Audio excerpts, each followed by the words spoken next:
Muito bem, pessoal. Vamos finalizar a nossa revisão de função do primeiro grau com mais dois exemplos aqui. Ok? Então vamos nessa. Exemplo 4. Certo encanador A cobra por serviço feito um valor fixo de R$ 60 mais R$ 10 por hora trabalhada. Vejam só, pessoal, antes de continuar a leitura, eu já sei que se trata de uma função de primeiro grau, porque cada hora de trabalho sempre tem o mesmo valor. Então tem taxa de variação constante. Então eu já posso escrever. Como que eu escreveria a relação que calcularia o valor cobrado pelo serviço do encanador A? Eu vou escrever aqui, ó. O valor cobrado pelo encanador A será Y. O valor do encanador A vai ser igual aqui. Ele tem um valor fixo de 60, então isso não muda, que é pela visita, pelo deslocamento, aquela coisa toda, né? 60 mais 10 por hora trabalhada, mais R$ 10, que vai multiplicar X. Então, X é o número de horas que ele vai trabalhar. Se ele não trabalhar nenhuma, ele foi lá, só fez a visita, constatou, explicou o que aconteceu, 0 hora trabalhada. 0 vezes 10, 0, fica 60. Se ele trabalhar uma hora, vai ser 60, mais 10 vezes 1, 10, e assim por diante. Ok? Um outro encanador B cobra um valor fixo de 40. Opa, YB, valor fixo de 40. Ele cobra mais barato o valor fixo para fazer a vistoria ou para ir lá reconhecer o trabalho, né, coisa do tipo.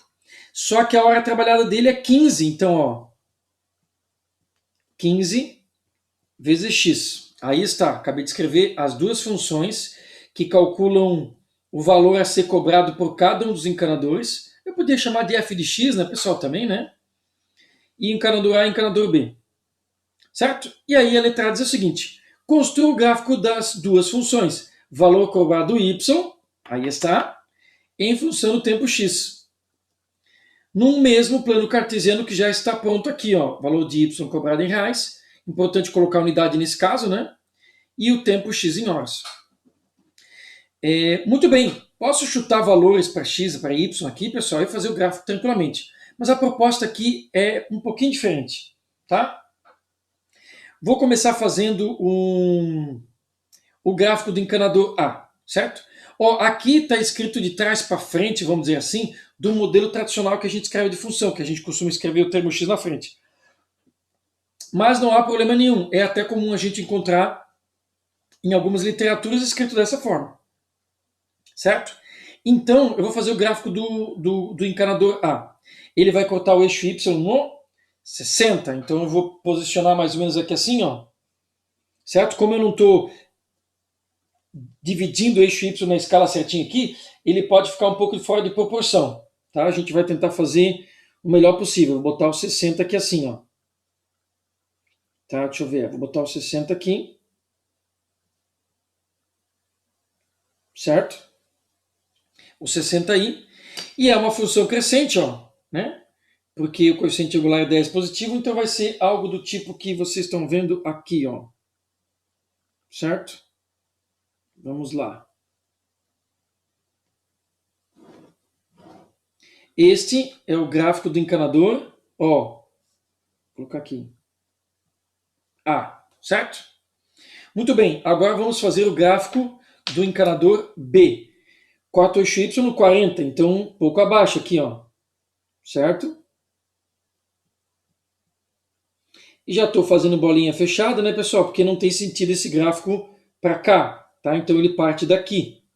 E pode ter 0 horas trabalhadas. Ele pode ir lá e só fazer a avaliação, o custo do serviço e não trabalhar. Tá? A pessoa não querer contratar. Ok? Só que detalhe, pessoal, como é que eu vou desenhar aqui, ó, né? Porque eu não sei a inclinação correta. Mas de uma coisa eu sei. O coeficiente angular da reta relacionada ao encanador B é maior. Então ela não pode ser paralela assim, ela tem que ter um crescimento maior. Ok? Então eu vou desenhar algo do tipo assim, ó. A inclinação aqui, pessoal, estou fazendo assim.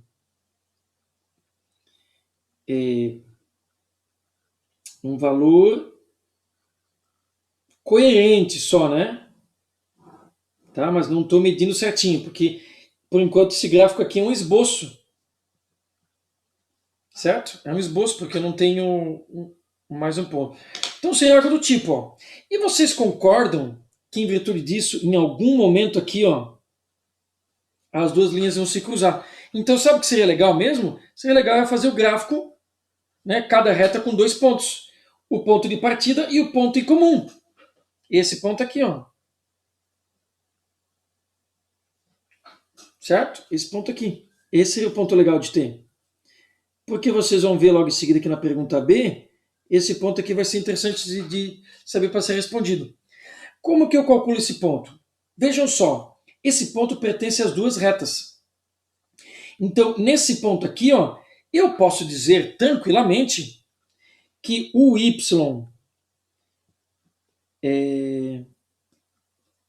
da reta, eu vou colocar primeiro o y da reta B é igual ao y da reta A. E isso é verdade. Naquele ponto, os dois valores de y das duas funções têm o mesmo valor. Ou eu poderia dizer que o preço a ser cobrado pelos dois encanadores é o mesmo. Ó. O preço que o encanador B vai cobrar é o mesmo do A, naquele ponto ali. Verdade? Porque o valor de y vai ser o mesmo para os dois, o preço vai ser o mesmo para os dois. Eu coloquei o B na frente só por uma escolha para facilitar os cálculos, tá? Não faz diferença. Na frente ou atrás, indiferente. Então, olha só, quem que é o y? Como eu calculo o y do encanador B? Tá ali, ó. 40 mais 15x. E do encanador A, 60 mais 10x. Perceberam o que eu estou fazendo? Eu estou substituindo o y aqui, ó, pelo resto da função. Ó, como é que eu calculo o preço? Assim. Como é que eu calculo esse preço? Assim. E aí eu tenho na mesma equação só a variável x. E aí eu posso descobrir esse ponto. Eu poderia fazer o mesmo com x aqui em cima? Nesse ponto, xa é igual ao xb? Sim, só que eu teria que isolar o x em cada uma das equações. Então esse tipo de problema, que envolve função, é sempre melhor igualar o y, porque o y já vai estar isolado lá em cada um dos casos. Certo? Das duas funções. Eu também poderia fazer assim, né, pessoal? Deixa eu fazer com outra cor aqui, ó. Eu poderia fazer um sistema de equações dessas duas e achar o x, achar o y, tá? Tranquilamente. Mas esse método aqui vai mais em conta porque isso aqui, ó, identifica bem o que a gente quer fazer. Legal, então vamos lá, ó. O 10x vem para cá, então vai ficar 15. Vou fazer direto, tá, pessoal? Vai ficar 15 menos 10, vai ficar 5x, é igual. 40 passa para cá negativo, 60 menos 40, 20. Então, resolvendo essa expressão aqui, nós teremos o quê? Portanto, x é igual a quanto? 4. Certo? 5 passa dividindo, né? Eu até posso acrescentar aqui, ó, né? 4 horas. A unidade de hora é só H, tá, pessoal? Tem gente que escreve HRS, HS, é só H. Pronto.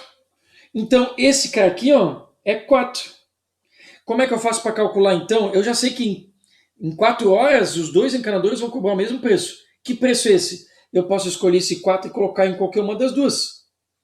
Como aqui os números são redondos, né, de forma proposital, para a gente entender melhor o contexto do problema, eu posso escolher aqui que fica fácil, pessoal. Ó. Vou colocar o 4 aqui. Ó. 4 vezes 10, 40. 40 mais 60, 100. 100 reais. Obviamente, se eu colocar nessa aqui também vai dar certo. 4 vezes 15, 60. 60 mais 40, 100. Não importa qual das duas eu escolha, tá?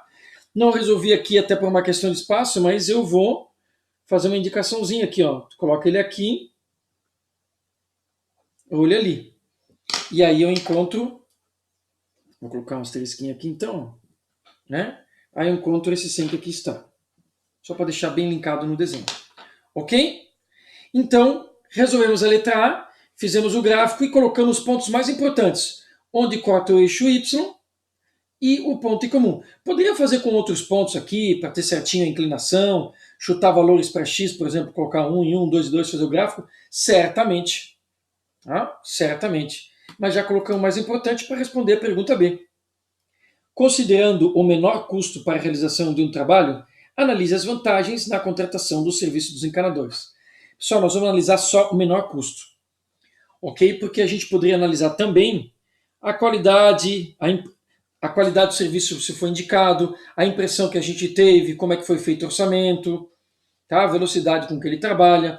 Vamos considerar só isso, tá? Que todas as outras características são iguais e em questão está tendo só o custo. Então veja só, pessoal, aqui é o ponto de equilíbrio, certo? Esse aqui é chamado de ponto de equilíbrio, né? Porque é nesse ponto que eu tenho o mesmo custo para os dois.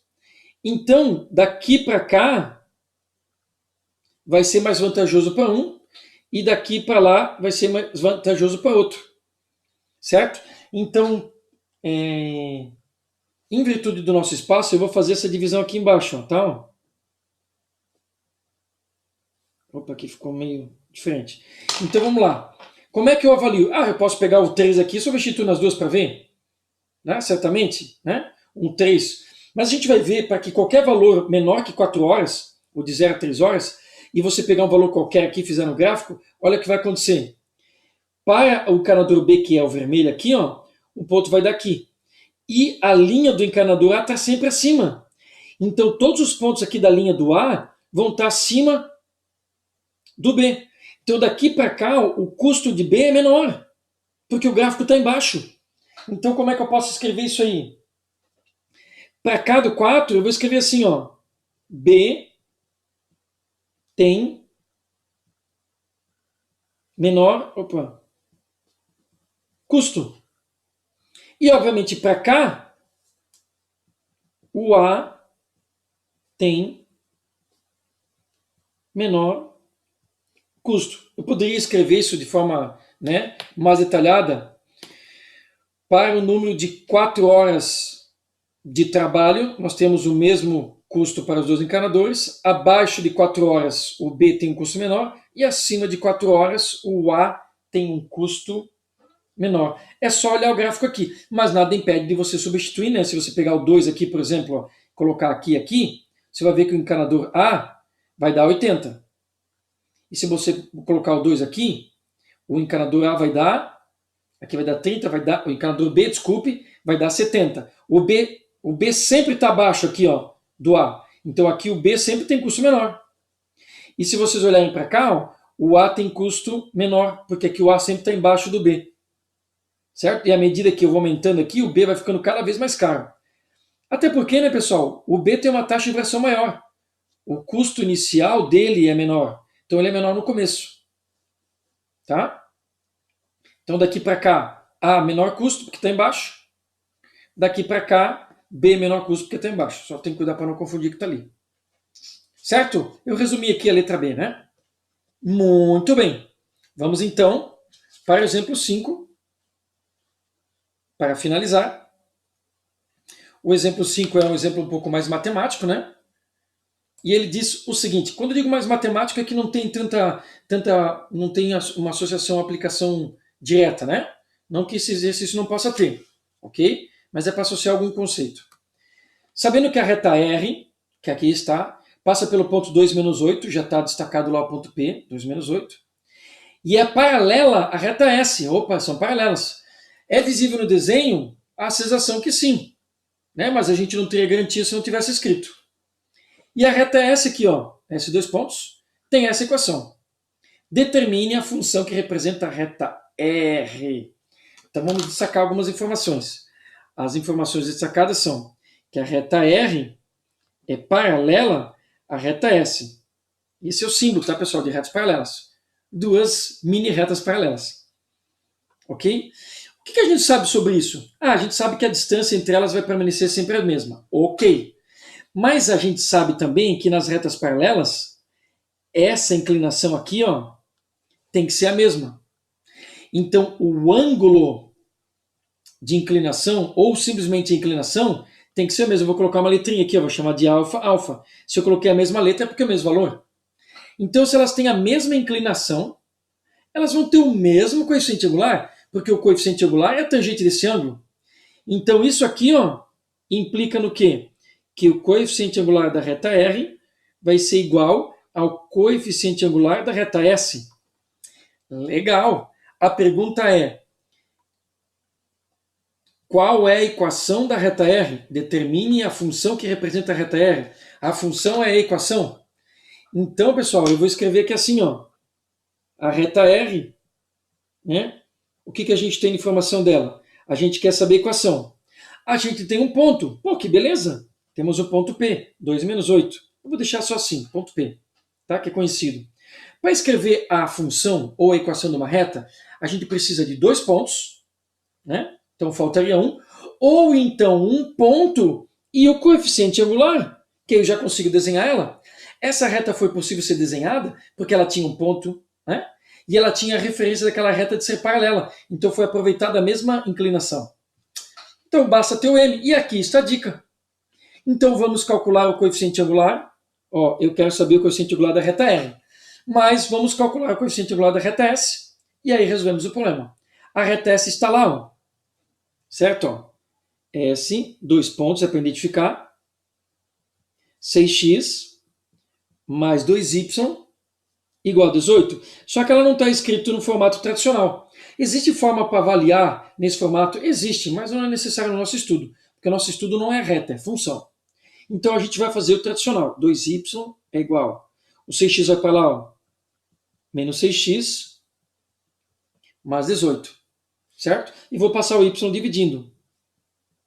Menos 6x mais 18. E obviamente ele tem que dividir todo mundo.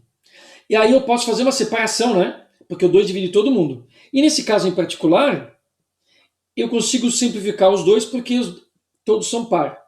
Então 6 dividido por 2, 3 e 18 dividido por 2, 9. O que é isso que encontramos?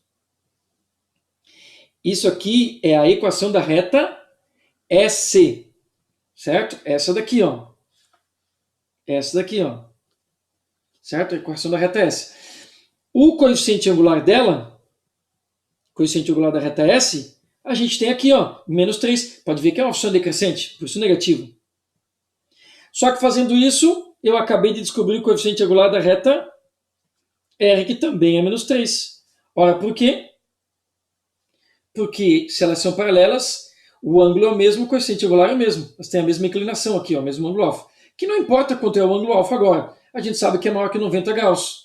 Não importa que o coeficiente angular é o mesmo.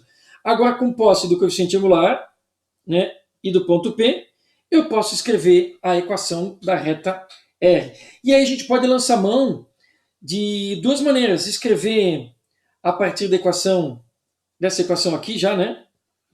Y igual a mx mais n. Substituir o m aqui e o ponto em xy para achar o n. Ó, o n a gente tem uma ideia do valor que ele seja, ele está por aqui assim, não. Ele está por aqui assim. Notem que o n da reta S, ó, tá aqui, ó. Quanto é que é esse cara aqui? 9. E o da reta procurada, que é a reta R, está por aqui assim, ó. Então eu posso usar esse modelinho, né, que a gente já usou antes. Mas a gente pode lançar mão da formulazinha que já usamos agora há pouco, que é específica para esse caso, que facilita, né? Que é y menos y do ponto é igual a m, que multiplica x menos x do ponto, equação fundamental da reta, que já tem o y separado aqui para sair meio que direto, tá? Mas poderíamos usar aqui também sem problema nenhum. E o ponto P é o ponto conhecido, e o coeficiente angular temos. O coeficiente angular de R, posso destacar aqui, ó. Então, ok. Y do ponto conhecido, y do ponto P, menos 8. Com esse menos da fórmula aqui, fica mais 8. Coeficiente angular, menos 3. X menos x do ponto conhecido, 2. O menos é da fórmula, certo? Lembrando que essa fórmula aqui, né, nada mais é que esta fórmula aqui, ó. Y menos y dividido por x menos x. Aí você escolhe dois pontos. Pode ser o ponto B e o ponto A. Lembrando que tem que ser na ordem, né? B em cima de B, A embaixo de A. Tá? É a mesma fórmula, só em outra posição. Só que a vantagem é que ela já está prontinha aqui, ó. Y mais 8 é igual a menos 3x, menos com menos, mais 3 vezes 2, 6. Finalmente, y é igual a menos 3x. Vejam só, o 8 passa para cá, negativa, vai ficar 6 menos 8. Menos 2. E neste momento, surgiu a equação, eu vou até destacar, da reta, Surgiu a equação da reta R. Não é um sinal de igual, tá, pessoal? É 2 pontos, tá? Ó, 2 pontos. Determine a função que representa a reta R. Está aqui a função que representa a reta R. Vejam só, menos 3x, porque as duas são paralelas. Essa reta S corta no 9 e a reta R procurada, olha só, que número que é esse? Coeficiente linear menos 2. Não faz parte do problema aqui, mas a gente já aproveita para fazer a conexão, né, da imagem com a função, tá? E o bacana aqui é vocês perceberem que quando a gente escreve a função, né, nesse formato tradicional que a gente tem aqui, se as retas são paralelas, olha o que a gente percebe. Elas têm a mesma frente, tá vendo? Só se diferencia pelo coeficiente linear. Aliás, esse é um dos motivos dele ter esse nome. Ele é o coeficiente que diferencia duas retas paralelas. Essas duas retas são paralelas, a gente vê o coeficiente angular, e esse coeficiente que diferencia uma da outra. Tá? Diferencia de onde elas cortam o eixo y, no 9 e no menos 2. Certo? E elas se diferenciam de uma função que às vezes é chamada de função linear. E a função linear dessas duas aqui seria aquela que passa na origem. Se ela passasse na origem, o coeficiente aqui linear seria 0, tá? Então é quão distante ela está da origem. Essa está 9 unidades para cima, essa está menos 2 para baixo. Então tem várias maneiras de interpretar o nome, né, de coeficiente linear. Pessoal, é isso. Fizemos todos os tipos de exemplo de gráfico e problemas envolvendo função no primeiro grau. Não deixem de fazer a lista de exercício, tá? A lista tem todas as respostinhas para vocês conferirem, tanto os exercícios gráficos como os exercícios que envolvem um problema, situações práticas e tal. Anotem as dúvidas, tirem as dúvidas nos momentos oportunos. E é isso, galera. Até mais. Valeu!